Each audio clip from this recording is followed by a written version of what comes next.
สวัสดีครับมาชมแนวทางตามหน่อยเนาะครับเนาะเมื่อวานในเปื่อนเป็นเปื่อนเนาะครับเนาะชมแนวทางเนาะชมผลงานของวันที่8กันนะวันที่8นี่3หน่อยเนาะครับเนาะเขาอยู่สิเก่า8 9ตัวเดียวเนาะครับน้อยปกติเนาะครับเนาะมันสิเป็นแบบนี้เนาะเขาน้อยหนึ่งวันนี้จะเขา2หน่อย3หน่อยเนาะมันเขาน้อยหนึ่งสิบ่2กับ3เนาะครับเนาะหลังจากที่ผมเขาน้อยเดียวแล้วเนาะครับเนาะมาเอามาชมของวันที่เก่าเนาะครับเนาะเมื่อวานนี่เขาน้อยเดียวเนาะครับเนาะวันนี้อาจจะเขา2 3หน่อยก็ได้เนาะครับเนาะ90เนาะครับเนาะ91เนาะครับเนาะ92หลังจากที่เขาน้อยเดียวแล้วเนาะทำมาเบิ่งกันเนาะครับเนาะว่ามันจะเขาจังหน่อยตามแต่เก่าบ่2กับ3หน่อยเนาะครับเนาะ94 95นะครับเนาะ01 02 03 04นะครับเนาะ05 12นะครับเนาะ14 15นะครับเนาะ23 24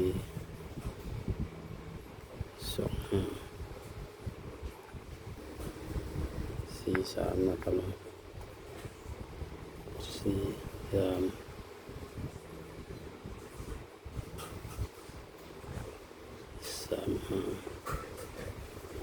35 45นะครับเนาะถ้าเบิ่งแล้วครับเนาะหลังจากที่มันเข้าน้อยเดียวแล้วมันจะเข้าบ่2หน่อย3หน่อยนะครับเนาะ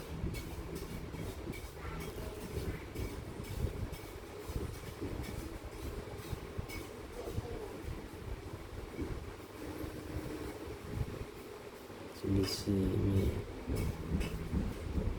1 2 3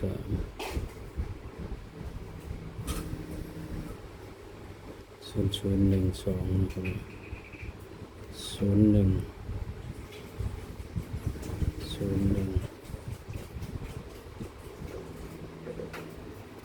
นะครับเนาะ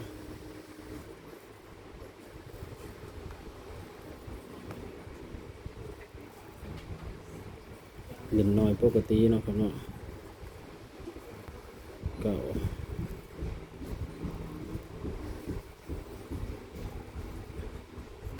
เล่นน้อยปกติเนาะครับส่วนหนึ่งนะ